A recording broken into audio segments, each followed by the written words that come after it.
Ikaze nanone kuri YouTube channel yacu Dr Gasangwa Patrick. Muri aka kanya tugiye kubaganiriza kuko amenyo akurikirana kumera ku bana bato.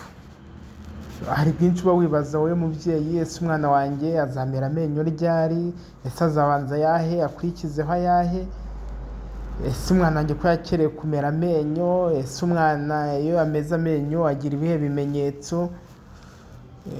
By'umwihariko kandi turaganiriza hamwe ese gusukura amenyo y'umwana birashoboka cyangwa se birakenewe. Ibyo rero tugiye kurebera hamwe muri aka kanya muri ino video, by'umwihariko mushyira amatsiko ku bijyanye no kumera amenyo ku bana bato. Kumera amenyo rero ni igikorwa kiba ku bana bato, by'umwihariko abana b'uruhinja bakivuka cyangwa se bakuze barimo kugenda bakura buhoro buhoro. Icyo uzirikana nuko amenyo umwana atangira kuyamera hagati y'amezi 5 kugeza ku 10, by'umwihariko tuvuga simple ku mezi 6 n'umwana atangira kumera amenyo, bikazarangira ku myaka 25 ari bavuga ngo umuntu yameze rya ryinyo rya muzitsa cyangwa se dent de sagesse. Ikindi rero wamenya nuko umwana amenyo ari bita amenyo ya mbere primary teeth cyangwa se ari bita dadori cyangwa se amenyo y'amata, abari amenyo 20 arangira kuyamerera ku mezi 33 cyangwa se amezi 30. Dore rero ko amenyo akurikirana kumera ku mwana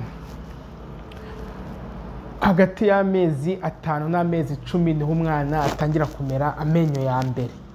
Nuvuga ngo harava ko ari ku mezi 6 ariko rero ushobora gutangira kuyamera ku mezi 5.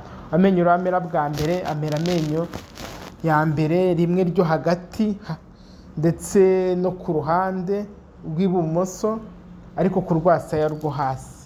Bivuga ngo habanza amenyo hasi, abari abiri birumvikana, ku rwasaya rwo hasi rimwe ryo hagati n'irindi ryo ku ruhande rw'ibumoso, ariko byose bikaba ku rwasaya rwo hasi. Bivuga ngo ntabwo umwana azatangira kumera amenyo ku rwasaya rwo hejuru, ahubwo bihera ku rwasaya rwo hasi. Ariko hagati y'amezi 6 no kugera ku mezi 12 naho umwana amera amenyo y'imbere nanone ku rwasaya rwo hejuru ari abiri. Bivuga ngo haza abiri ku rwasaya nanone rwo hejuru. Ndakeka muri mu kubikurikirana. Noneho ku mezi 12 kujya ku mezi 19 umwana atangira kumera ibijigo. Hari umwana amera ibijigo bya mbere ku mpande zombi. Ku mpande zombi bivuze zombi, iburyo n'ibumoso, ku rwasaya rwo hasi. Ku mezi 16 kugera kuri 22 umwana ubwo niho atangira kumera amabwene yo ku rwasaya rwo hasi no hejuru. Amabwene ni da ubwo ni zira twita kanini. Ku mezi 16 na 22 niho umwana hagati yaho n'umwana atangira kumera amabwene. Ku mezi 20 kugeza kuri 31 ibijigo by'inyuma ku rwasaya rwo hasi biraza. Ku mezi 20 kugera kuri 31 ibijigo by'inyuma ku rwasaya rwo hasi nibwo umwana abimera.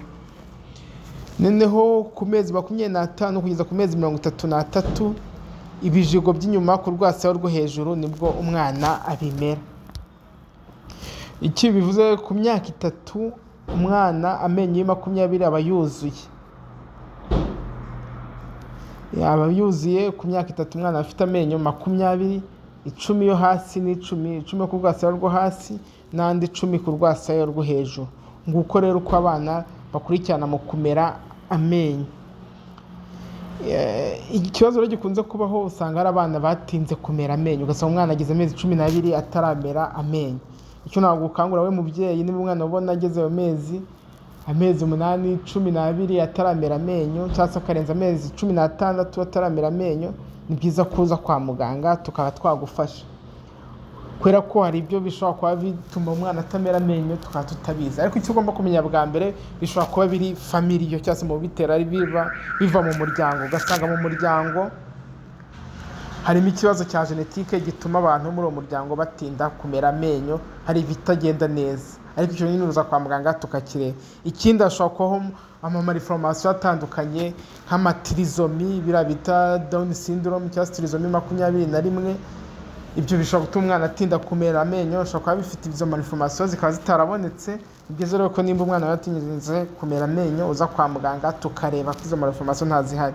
Rero nimba ibyo bibaye gana kwa muganga. Ikindi ababyeyi dukunze kugira ni ibimenyetso by'umwana urimo kumera amenyo.